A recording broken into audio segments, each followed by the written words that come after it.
What's up, everyone? My name is Chris Marshall with my boy Frank G. We are the host of Build the Empire podcast. Frank G, tell the people what we do. What's going on, everybody? Chris and I, we discuss established empires while showcasing us building ours. Frank G, I am thrilled, ecstatic, excited. About a month ago, I went on a trip and I met now a good friend of mine through a good friend, Evan Tripp, who is, nice and kind to give us his time to come on the show. Evan, how are you, my man?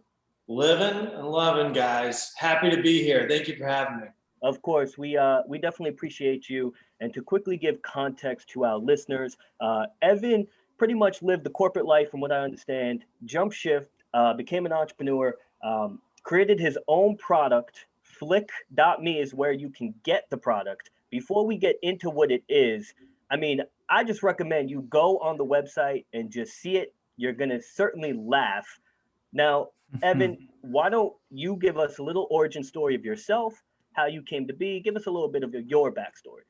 Yeah, thanks, Chris. My backstory, went to college for accounting, came out, got my CPA, 8 years corporate life. And then somewhere in the middle of that, it was like, I can't do this forever. So I needed to do something on my own, needed to build a product. And that was really the genesis. The idea of the Flik was really an escape from that corporate life. So that was about 4.5 years ago, and we went live with the Flik last year, and it's starting to really pick up this year. Now, Evan, the premise of this show, we stated often, it's almost like we all are chasing the same thing, right? We all have the same destination, which is success and happiness, but we all have different paths, whether it's art, music, business, education. For you, how did you take that jump, still being so young, from corporate life to create the Flik, which is Flik? And why don't you tell us what the Flik is? Flik is the standard for driver feedback. The standard statement. I gotta plug it. Plug it all you want. Again, Absolutely. I think the listener should just go to Flik, Flik.me, and just see it, because it's funny. It's a funny ass product. Let's be real. Yeah. And without even showing it to people, man, I already had 3 people tell me, like, I need that. It's a necessity. So why don't you just tell everybody what it is? Yeah, it's a light, remote controlled light that you can put on your car, and it does one of 2 things when you press a button. It'll wave when you want it to wave at another driver to thank them, or it'll give them the bird, give them the middle finger. How did you come up with this? I could picture you driving and potentially wanting to flip somebody off, and then maybe like, oh shit, I'm out of my lane. I need an easier way to do this. You say no more. It was something that I wanted, and that's really it. I was thinking one day, I was like, I always wanted this product, and I thought I should build something like this. And then at that point of inflection, when I'm like, all right, I got to make a jump. I got to make a decision. I'm either going to make a product or not. Whatever the product is, I'm either going to do it now or I'm not. And that was the one that I wanted to do.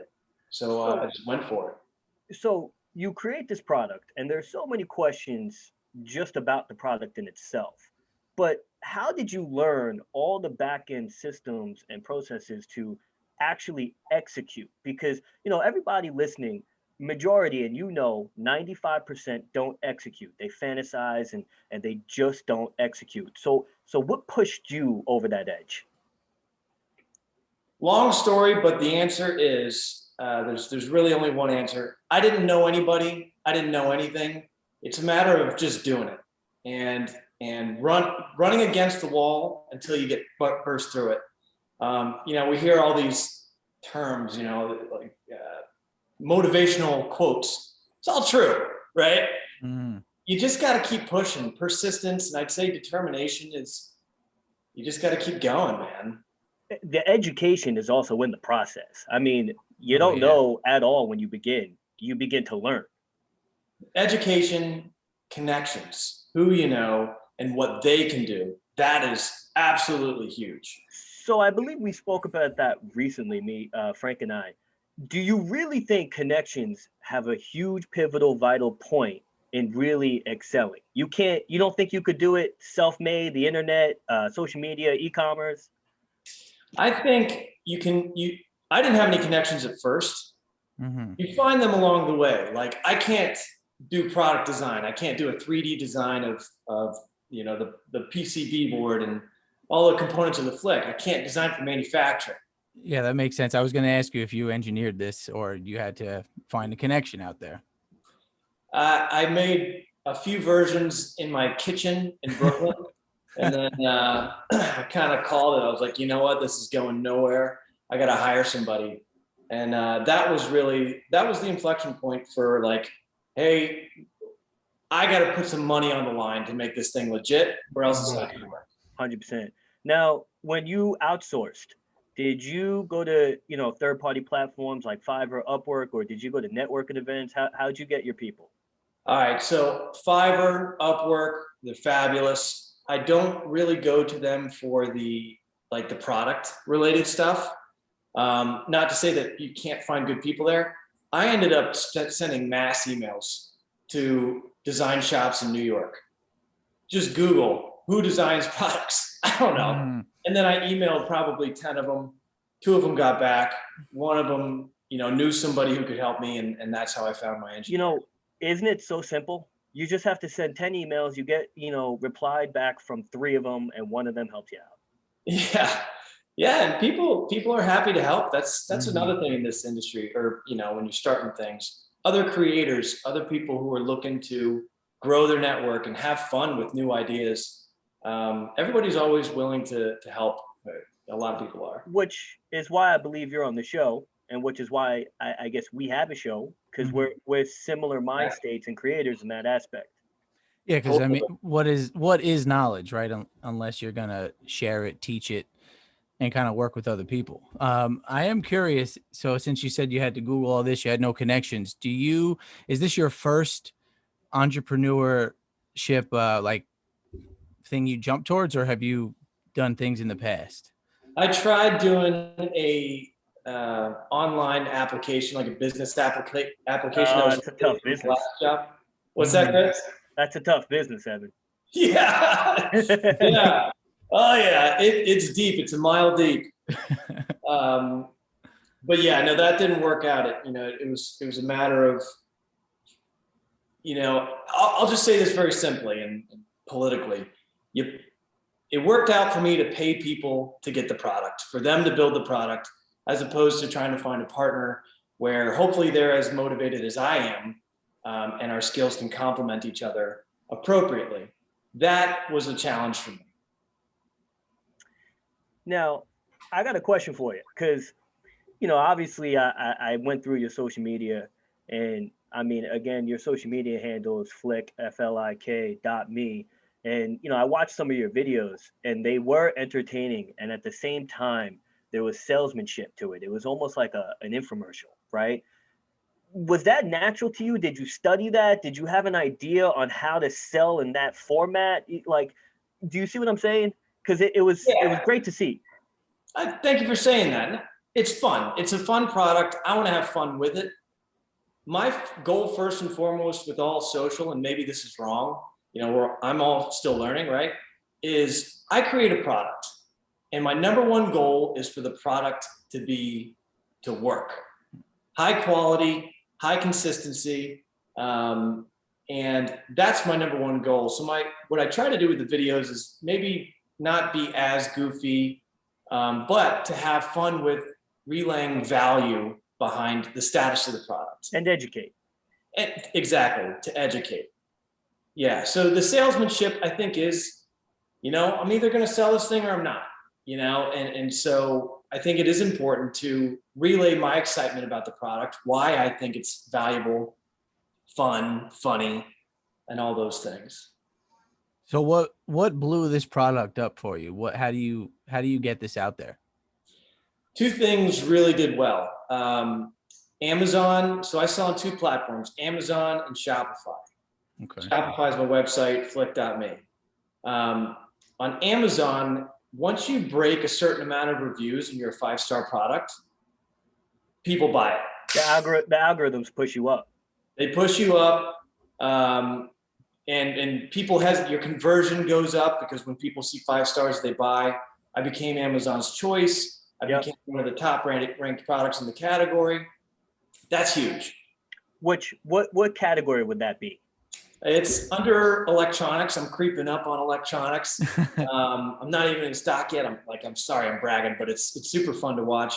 And then car electronics is the one where, I really started to stand out. So a couple of questions here. I'm gonna kind of just I guess ask away here. One, you said stock up, which means when you have a product, capital typically is one of the problems, right? You need inventory, and especially if you're flipping the inventory at such a fast rate, it can become problematic or frustrating. Second, do you have the product on you where you're storing it, or are you drop shipping it?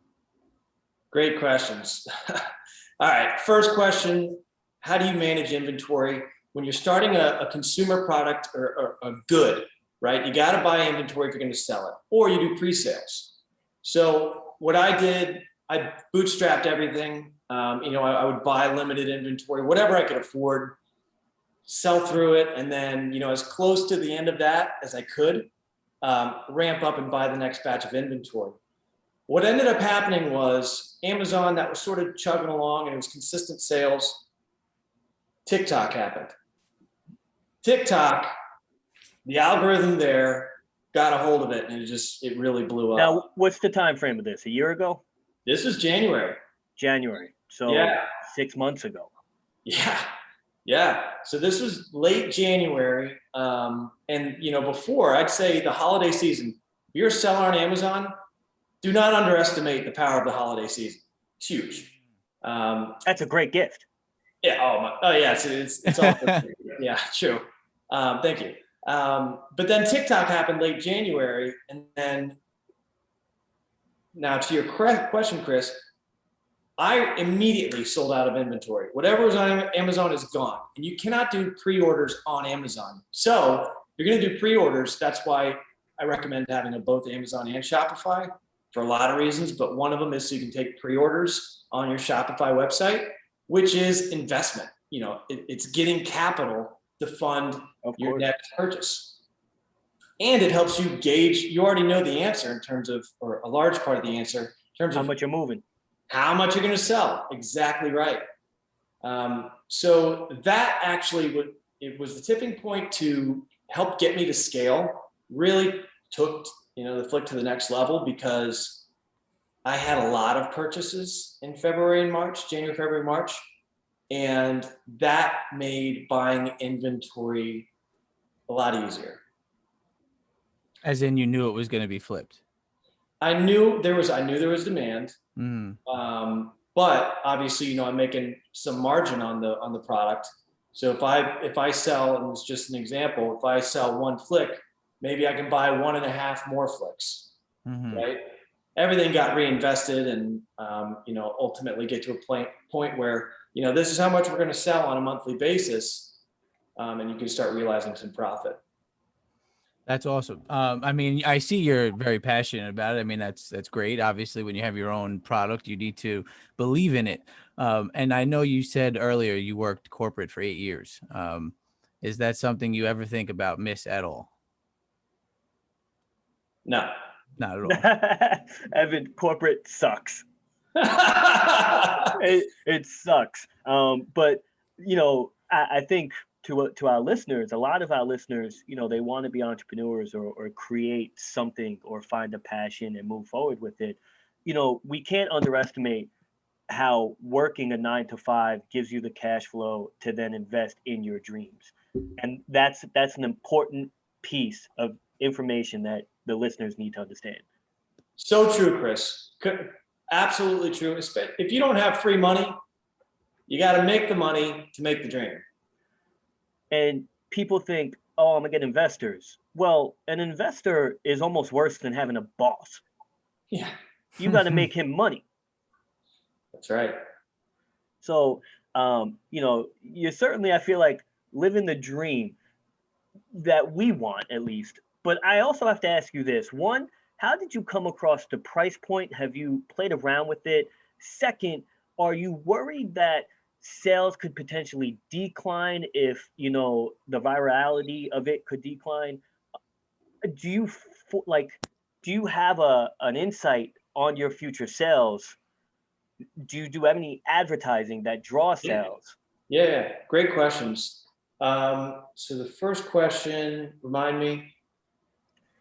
Yeah, I'm doing like rapid fire at you Yeah, because hit me with it. I'm like getting them off, man. One is, how did you come across the price point, and Price point. did you play around with that? Because you may be able to sell, increase the price point 20%.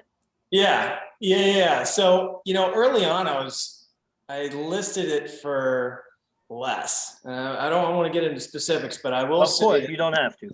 I will say that when you're first starting out with a product and you don't have social capital is when people know about it, they're posting about it, you have reviews. There's things out there that people can rely on other than your website and your Amazon page. So when you don't have that, it's low conversion, low hits, and at a certain point, you gotta wonder, am I gonna sell any of this? I gotta recoup some portion of my investment, So yeah, I definitely was at that point in the beginning, trying to find, and I would go down to the point where I'm losing money, trying to find what will people pay for this. And it was really when I got the reviews, get that social capital, then people can see the value of the product, or at least more of the value. And so that's when I started, okay, let's try to make a profit on this thing. Let's try to build the company a little bit to fund future purchases. So I did play with it quite a bit. I would imagine you need to collect the data. Yeah. Now, but there was a moment of panic. Are you, well, I'm glad it certainly worked out.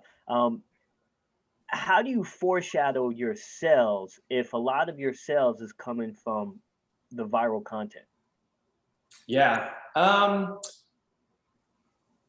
That's a great question. It hasn't been going viral as much. That's good. So it is good. It's very good. And so that's why I always go back to, I'm not out on social media doing gimmicks. I'm not a social media brand, or Flik isn't. And so it goes back to the quality and usefulness of the product. So much, and like our sales have transitioned from being viral leads to word of mouth, and people just saying, I love this thing, gotta have it. They post about it, and it doesn't go viral, but it carries a lot of weight. Oh, it carries a lot. I mean, I try to tell people, someone with 1,000 followers could be much more valuable than someone with 100,000. Oh yeah, by far. Absolutely, by far. Yeah, that again is social capital. It's and as it grows, as more people have it, and as long as you're, again, high quality product, consistently high quality, low defect rate, defects happen, low defect rate, then people are going to preach about it. The more customers you have, the more people you're spewing your gospel, Yeah, and I saw in your you were in a warehouse in one of your videos on Instagram, and I saw you were inspecting the product. It all came in. You're making sure everything is working up to, your code, and then shipping them out. So, I mean, I thought that video was great, to be honest. I wanted to buy one. Yeah, actually, I want to give them a plug if you don't mind. Of course. Go ahead. Yeah. So, oh man, if anybody who's shipping goods, you can ship through Amazon. But what's happened in the last year is Amazon has oversold their warehouses. They now put limits on how much inventory you can have in the warehouse. And so all these third-party warehouses, they're filling up. So these two young guys out of college started a company with their family called OTW and reached out to me. I was in a Reddit forum somewhere, and I was going with, a bigger 3PL. And they said, hey, no, hear us out. So, I went through the process of, all right, you really got to convince me. And they did. They diligently sold me. And I got to tell you, anybody who's looking to sell some goods and you need a warehouse, look for somebody who's going to prioritize you. A lot of these smaller 3PLs, this one has been a fabulous option for me. So, Evan, it sounds like, obviously, shout out to them, but it sounds like you networked across your journey. How many people have you networked? Because I find networking so important. Like, it's underestimated. I mean, what we did, right? We spent a day in a golf cart. We got to speak and just, networked, right? Which led to this, which creates opportunity, which could create sales, which could create friendships, and Yeah. etc. Yeah, it goes back to everybody's excited to talk about new ideas, ways that they can be part of a new idea. And so that leads to just excitement, on my part, on their part. And it leads to me being less worried about asking for a favor, asking somebody for a coffee. That's fun. Let's do it. Let's make it happen. And so the networking piece, I think, comes naturally. As you get more excited about the product, you want to get more in front of more people, tell them about it because you like it. It's huge. I'm surprised you were an accountant and not a sales guy. It doesn't make sense to me. It doesn't make sense. I did the accounting thing and everything is what you make it. First off, I had a great time there. I knew I wanted to do something else, but I had a great time while I was there. I think it is important, to get some sort of skill set. You can make that money to start your dream, right? And then leverage that skill set as much as you can. Like right now with my business, I know how to set up the accounting stuff, the taxes, all that sort of stuff. I always thought it was very important as well to work corporate, even if it sucks, to see how it's structured. To see leadership, to see culture, to see how things from the top down really present itself. And, that gives you, again, education to create whatever it is you're doing. Yeah, that's true. I think to add to that is the people that you work with, even if it's, the leadership, but also seeing how people respond to leadership. What do they like? What do they don't like? How do they work together best? What are the different types of personalities? Now, Evan, do you ever get lonely? Because it's your business. No one is as passionate as you are. You have to generate the income. It's all you. Typically with entrepreneurship, and I tried creating a marketing agency years back. It essentially failed due to challenges, but there was a lonely period of dealing with that shit. Do you ever felt that? Nah, I did just hire Well, lonely's a strong word. Lonely's a strong word, though. Yeah. I could kind of. You'd be surprised. Being depressed, like starting a business, is super high. Well, yeah. So I'm thinking maybe you felt like the down aspect of it all potentially. I mean, because it is true, right? No one else is as passionate as you about this. But it seems from your excitement, you can easily get other people excited. Yeah, I mean, it is. I'm lucky to have a fun product, right? Yeah. I did just make my first hire, by the way. Shout out Henry. That's awesome. Shout out Henry. I was curious if you had employees under you. Yeah.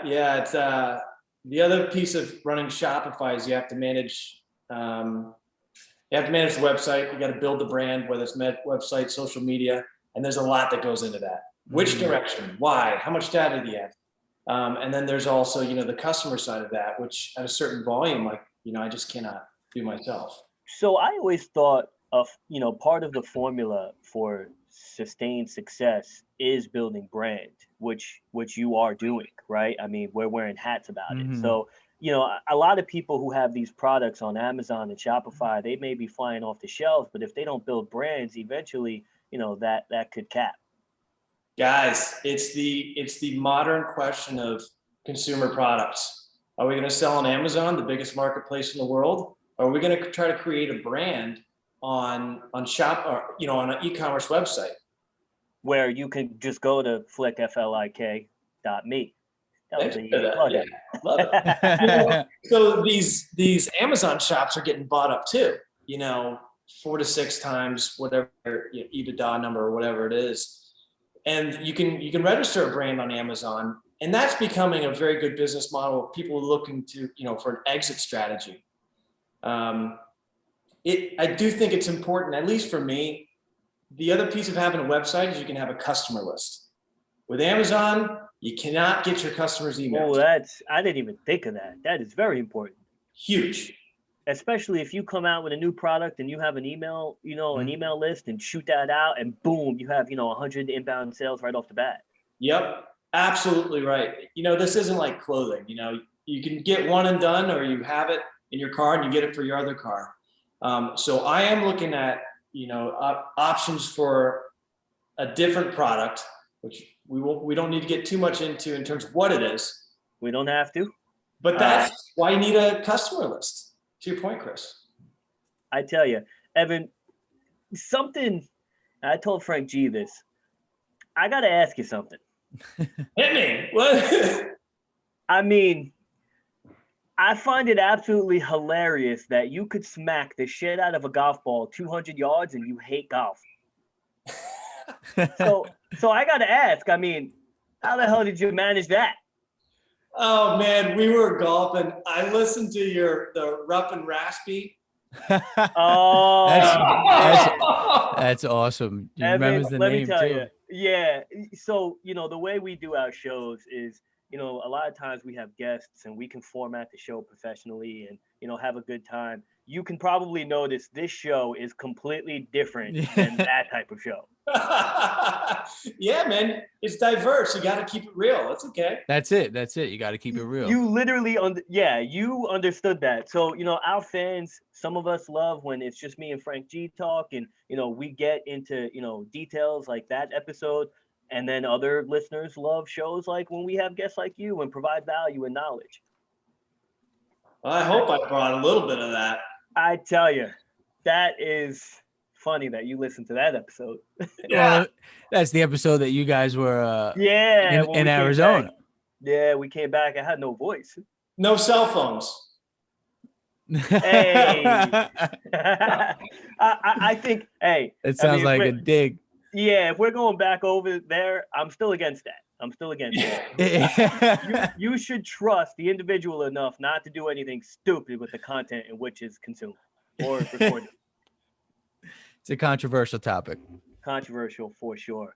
Evan, we thank you for giving us a plug right there. That's for certain. Absolutely. Yeah, thank you, man. Oh, I love it. You guys are a blast, man. I'm curious. So in this market, is there like a specific competition, or are you the only one with something like this? And does that worry you? Oh yeah. That's so there is a little bit of competition. They have similar products. The Flik is the only product where, this is intentionally simple. It's simple to hook up and it's simple to use. There's That's 2 nice. buttons. Yeah. And so what we're trying to do is we want to create a standard, and to create a standard, everybody has to use it. They need to be able to use it simply and safely, without using their phone, without using, looking for buttons and stuff like that. So we do have competition.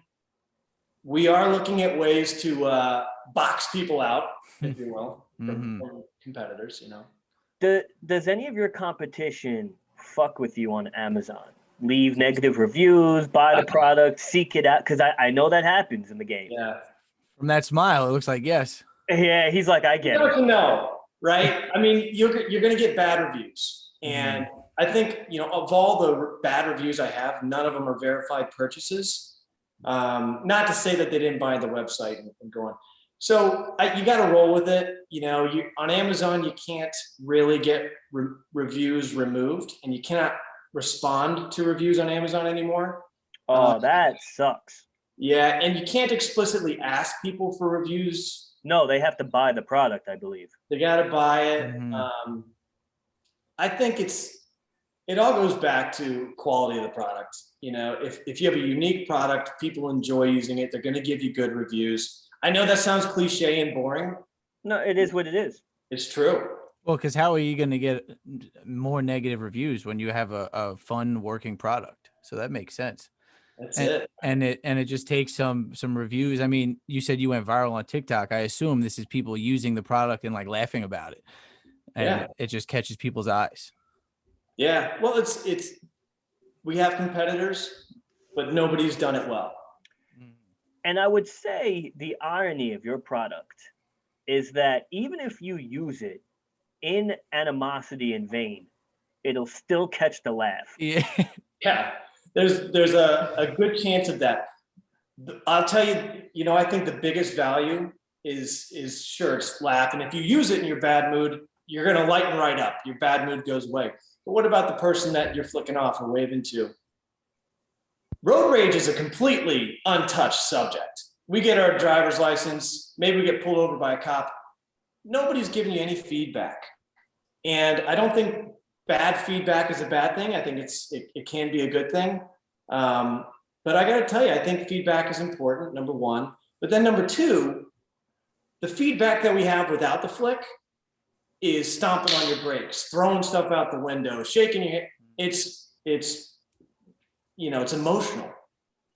This is a way to sort of diffuse those and replace those dangerous responses to bad driving and inconsiderate driving. I tell you, that's a pain point that I wouldn't even expect you to cite. And we can tell you're extremely passionate about your product. I mean, your passion exudes out where we are getting passionate. At least I am. Yeah. I got to ask you one thing before we head out. Show's ending. If we were to give you $10,000, or if you had $10,000, and you can't use it in inventory, where would you spend that money? All right, so right now it's about building the brand. So people know about the product, we're getting a lot of traffic. Now we need to focus on conversion. We need to focus on retaining people who are interested in the product or have the product. And that is all about building a brand. It's social media, like you guys have an outstanding social media following. So investing in social media, investing in ramping out the website. I mentioned the value statement. Value statement sounds boring. Being the standard for driver feedback, being the new standard for driver feedback, that takes time, right, to come up with these things. So where I would take that 10K is I would invest it right in building the brand and what people see when they see the flick. It's a great answer. Evan, do you have Facebook Pixel set up? I do. You do have the Pixel set up. Okay. Do you obviously run ads against the Pixel? I don't run any ads. Okay.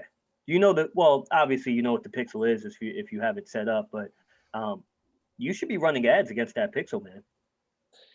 Yeah, we have. So if you're getting a certain amount of people to your website a day, you need to focus on converting them. Yep. Finding ways to get more of them to buy. I'm getting a lot of traffic. So you don't need to do it yet. I mean, it's always going to help, right? I mean, it would be ignorant for me to say that, I don't want more people at my website, because it will equal more purchases. Well, you certainly won't generate an ROI off the bat with your ads. You have to find, the creative and the conversion, and you're going to take a loss doing that. But once you get it, the ROI is through the roof. Yeah, ads are definitely huge, and I've been on with enough, agencies, and there is a lot of value to ads. There's only so many hours in the day for me, and I got to tell you, I have enough people come to the website right now. I want to get more of them in the with a flick when they check out. Gotcha. Frank G, you have a question before we head out?